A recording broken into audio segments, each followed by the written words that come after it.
Olá, seja muito bem-vindo ao A Crítica na TV. Muito boa noite. Os Ministérios Públicos do Amazonas, Federal e de Contas do Estado ajuizaram uma ação civil pública pedindo que o governo do estado assuma a direção do Hospital Francisca Mendes, que hoje está sob o comando da Fundação de Apoio Institucional Rio Solimões, a Unisol. Segundo os MPs, a unidade de saúde está com os serviços precários quase parando e corre o risco, inclusive, de fechar as portas. É isso mesmo, Rosiane Chagas, que está ao vivo. Qual é a situação, afinal, do Hospital Francisca Mendes? Explica pra gente, explica pro pessoal que está em casa. Muito boa noite para você. Oi, Nayandra, muito boa noite para você, para quem nos assiste agora. Olha, a situação do hospital é bem difícil, bem complicada, viu?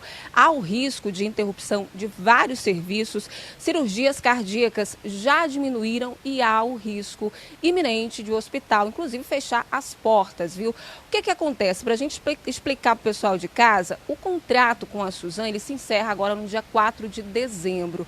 Então, segundo os Ministérios Públicos, houve omissão por parte do Estado e da União na tentativa de regularizar a situação administrativa do hospital. Teria havido omissão aí por parte do Estado e da União em resolver essa situação. O que acontece? Hoje, o Hospital Francisca Mendes, ele é gerido pela Unisol, que é ligado à Universidade Federal do Amazonas. E segundo a Promotoria de Justiça e Direitos Humanos, a Unisol vem enfrentando vários problemas com a prestação de contas. Prestações de contas que não foram feitas, prestações de contas irregulares. E por isso, os Ministérios Públicos pedem que tanto a União quanto o Estado tomem medidas imediatas e urgentes para resolver a situação do hospital. Vamos ao que disse a Unisol por meio de nota. A Unisol diz por meio de nota o seguinte, que está tomando aí todas as providências para que a população não seja penalizada. Disse também que está desenvolvendo suas ações normalmente e que espera que essa transição seja uma transição pacífica e segura. Afinal de contas, é o que a gente espera também, né? Principalmente para evitar que aconteça, né, o que diz os Ministérios Públicos, né, que há o risco de o hospital fechar as portas.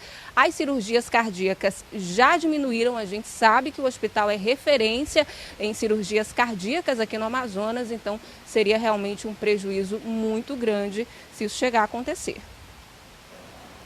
É isso mesmo, Rose. A curiosidade nisso tudo que a gente enxerga é que, como o contrato já vai acabar no próximo dia 4 de dezembro, até agora ainda não foi apresentado, pelo que nós apuramos com o Ministério Público, nenhum plano aí de transição. Ou seja, ninguém sabe como é que vai ficar a situação, por enquanto, do Hospital Francisca Mendes. Muito obrigada pelas suas informações, Rose. Boa noite para você. A Secretaria de Estado de Saúde, a Suzano, informou apenas por meio de nota que ainda não foi notificada sobre essa ação e que vai aguardar a comunicação oficial para poder se manifestar. Sobre o plano de ação aí para garantir essa transição eficaz, nós não recebemos nenhuma resposta, nenhum posicionamento até o fechamento desta edição.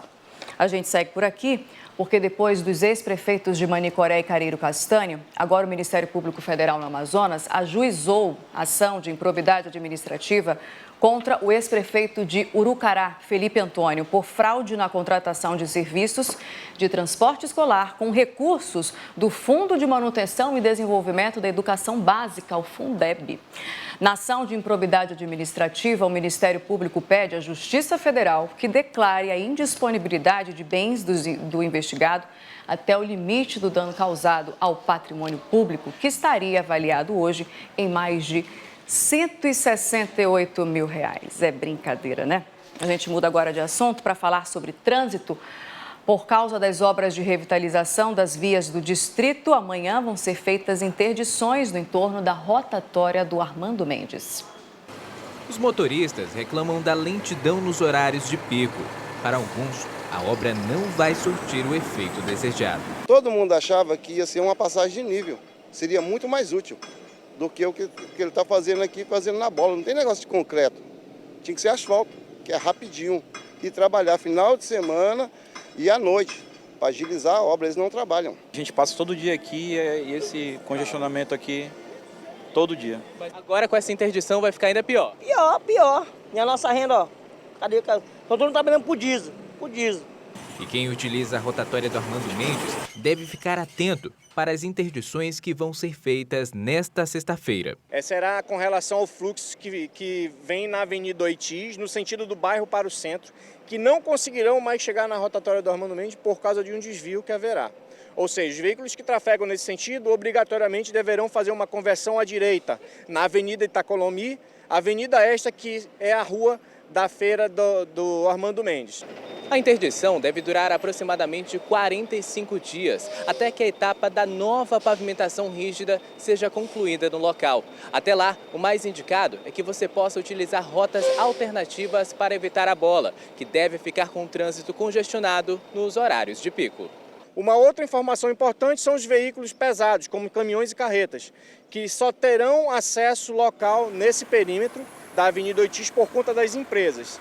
E terão restrição de circulação na Avenida Itacolomi por conta de aclives e declives na via. Ou seja, como rota alternativa, deverão seguir pela Alameda Cosme Ferreira e seguir o seu destino normalmente. E mais de 50 mil pessoas devem movimentar o aeroporto e a rodoviária de Manaus por causa do feriado de amanhã. Cléia já tem destino certo e sabe como vai aproveitar a folga. Nesse final de semana, eu creio que vai ser bastante gente em Rio Preto da Eva, né? Para aproveitar o banho que tem lá, né? Muito balneário. Com o feriado da Proclamação da República, a Agência Reguladora dos Serviços Públicos Concedidos desencadeou uma operação para fiscalizar os veículos de transporte intermunicipal. As irregularidades mais encontradas são transportes clandestinos e a cobrança indevida para pessoas com prioridade. As maiores constatações de irregularidades é do transporte regular, ou seja, veículos que não possuem o cadastro, não possuem a licença da ASAN para exercer esse tipo de atividade. Depois é uma questão de pontualidade, de saída de horário de ônibus e questões de lotação também. Segundo a Arsan, cerca de 5 mil pessoas devem passar nesse fim de semana pela rodoviária de Manaus. E para ajudar na fiscalização, os próprios passageiros podem ficar atentos a algumas irregularidades. Observar, principalmente aqueles que fazem jus à gratuidade, solicitar o bilhete com 3 horas de antecedência. Verificar se os veículos estão respeitando 2 assentos mínimos destinados à gratuidade e preenchido esses 2 assentos se as empresas que operam nesse meio de transporte estão obedecendo o desconto de 50%. A movimentação deve ser intensa também aqui no Aeroporto Internacional Eduardo Gomes. Isso porque, segundo a Infraero, o fluxo de passageiros deve crescer em 21% se comparado ao mesmo período desse feriado de 2018. A expectativa é de que pelo menos 56 mil pessoas passem pelos portões de embarque e desembarque do aeroporto. Daqui a pouco, a discussão sobre a inclusão de pessoas com deficiência no mercado de trabalho, que ainda é um desafio. Agora são 8h14 e a Crítica na TV volta já.